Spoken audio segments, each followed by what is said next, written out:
것처럼 얘가 일어나게 되면 대기가 안정한 상태로 바뀌어요. 그러면 공기가 위아래로 섞이지 않겠죠. 자, 그럼 어떤 일이 벌어지냐면 아까 말했던 것처럼 둥지 바닥에는 이렇게 도시들이 대부분 자리를 잡고 있단 말이에요. 근데 여기서 이렇게 뭐 매연이 됐든 공장 연기가 됐든 또는 자동차 배기가스가 됐든 그것들이 위로 퍼져야 문제가 안 되는데 기온 역전상이 일어나면 기온 역전층 아래로 이런 오염물질이 쌓이게 되는 거예요. 자, 그래서 선생님이 나가는 프린트 한번 봐보세요. 프린트 한번 봐보면 13페이지 있는 사람만 보세요. 제 그림이 뻔하니까. 자, 둥지 바닥에 공장 그림이 있죠. 근데 그 공장에서 나오는 연기가 위로 퍼지는 게 아니라 옆으로 퍼지는 걸로 나와 있단 말이에요. 자, 그래서 그 오른쪽에 봤더니 일단 기온 그래프 나와 있죠. 자, 공장 연기가 옆으로 퍼지는 높이를 봤더니 기온 역전층이 생기는 구간이에요. 자, 그래서 기온 역전 현상이 생기면 대기가 안정한 상태로 바뀌기 때문에 둥지 바닥에서 나오는 오염물질이 퍼지지 않더라. 그게 포인트예요. 자, 그래서 안정 상태가 되면 오염물질이 쌓여서 대기가 오염된다는 거. 얘 때문에 시험 문제 잘 나와요. 자, 물론 얘는 어느 시기에 가장 뚜렷하냐면 새벽에 가장 뚜렷하죠. 자, 그래서 여러분들 집에 가서 혹시 아버지나 어머니가 새벽 4개 운동하러 다니신다, 뭐 조깅을 하러 다니신다, 그럼 말리세요. 아침에는, 그러니까 실제 그런 질문이 되게 많이 나왔어요. 아침에는 오염물질이 바닥에 잔뜩 쌓여있는데 그걸 막 뛰면서 상쾌하다면서 마신단 말이에요. 근데 운동은 도시에서는 저녁에 하는 게 좋아요. 상식이야. 저녁에 하는 게 좋아요. 물론 저녁에 하기 어려운 경우가 있지만 새벽에 하는 건 쥐약이라는 거. 자, 그 다음 원래 따뜻한 공기가 있는 곳에 갑자기 차가운 공기가 내려오니까 안개가 자주 생기게 돼요. 안개. 자, 그 다음 얘가 도시가 아니라 이제 농경지에 이렇게 차가운 공기가 내려오게 되면 갑자기 찬 바람이 공기가 내려오게 되니까 냉의 피해를 입을 수 있겠죠. 냉의 농작물이 차가워서 피해를 입더라.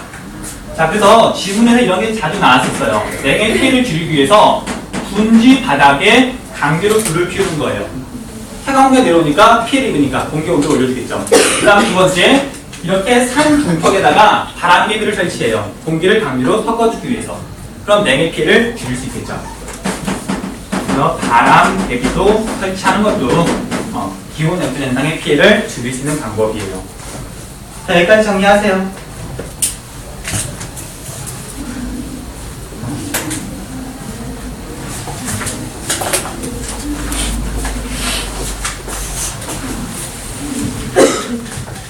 그래서 지금까지 나왔던 질문들 보면은 이런 식이에요. 얘가 읍내를 가는데 언덕길을 쭉 내려가는데 차 안에 있는 온도계를 봤더니 바깥의 기온이 점점 낮아지더래요. 그때 읍내에서 벌어지고 있는 상황에 대해서 옳은 것은 틀린 것은 그런 식으로 물어봐요. 자, 그래서 이쪽에서 이렇게 갈 때는 해발구가 점점 낮아지는데 기온이 오히려 더 낮아지란 말이죠. 오케이? 자, 그런 건 기온 역전 현상을 말하는 거예요. 기온 역전 현상.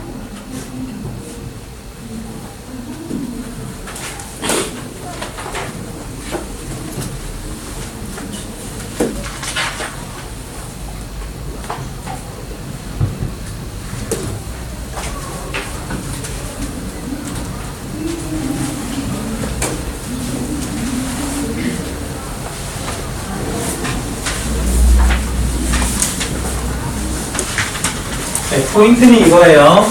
대기의 기본 상태, 정상 상태는 불안정해서 자꾸 대류가 일어나는데 기온 역전 현상이 생기게 되면 대기가 안정하게 바뀌더라. 섞이려고 하지 않더라. 그러다 보니까 오염 물질이 빠져나가지 않아서 안정하기 때문에 대기가 오염되더라. 그게 새벽 4개 뚜렷하다는 거.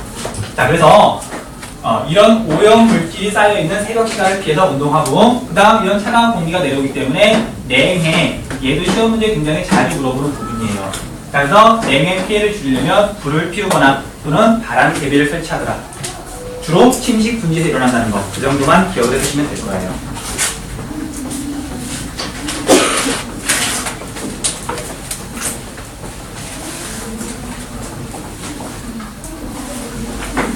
질문? 왜 도시에 하는 거야? 침식 분지에서 좀 일어난다는 거예요. 분지 지형에서. 근데 우리나라는 지방에 있는 도시도 있죠. 걔네들이 대부분 침식 분지 안에 자리 잡고 있어요. 그러니까 말 주변은 산인데 침식 분지는 이렇게 그러니까 평평한 땅이잖아요. 거기에 도시가 많으니까 시험 문제 잘 나온다고요. 인간 생활에 많은 영향을 미칩니다. 그러면 산고풍이나 해륙풍은 시험 때 잘 안 나와요. 왜냐면 바닷가에 사람이 살긴 하지만 많이 사는 것도 아니고 산속에 사람들이 많이 사는 게 아니잖아. 그래서 그런 것들은 잘 안 나오는 데 비해서 기온 역풍 현상은 지방 도시들 대부분 해당하니까 시험들이 굉장히 잘 나온단 말이죠. 그리고 실제로 여러분들 서울도 커다란 분지예요. 선생님이 한때 사진에 미쳤을 때 해 뜨는 거 한번 찍어보겠다고 겨울에 카메라를 내고 해 뜨기 전에 동네 뒷산에 올라갔어요. 관악산 자락을. 올라가서 봤더니 서울에 높은 건물들이 쭉 있는데 대표적으로 63빌딩이 있단 말이에요. 봤더니 대략 63빌딩 한 20층 높이 정도까지 정말 짙은 회색 스모그가 쫙 깔려 있어요. 1월 초였는데. 나중에 한번 올라갈 일이 있으면 봐보세요. 그런 모습을 보고 나면 첫 번째 드는 생각이 일단 서울이 되게 싫어져요. 그러니까 이게 뭐 약간 뭐 칙칙한 색도 아니고 정말 짙은 회색 있죠. 쫙 깔려 있는 거예요. 그 다음에 돈이 있으면 최소한 20층 이상 살아야 되겠구나. 아무튼 그래서 나중에 사진 보실 기회가 있을지 모르겠는데 한번 올라가고 나서 정말 깜짝 놀랐어요. 서울이 정말 지저분하는 거 보고 상상을 초월하더라고요.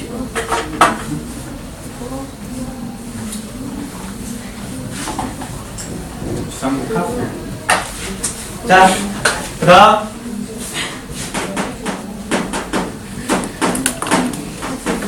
도시기후로 넘어갈게요. 도시기후. 자, 정신 좀 차리고 다른 사람 깨워들어. 옆에.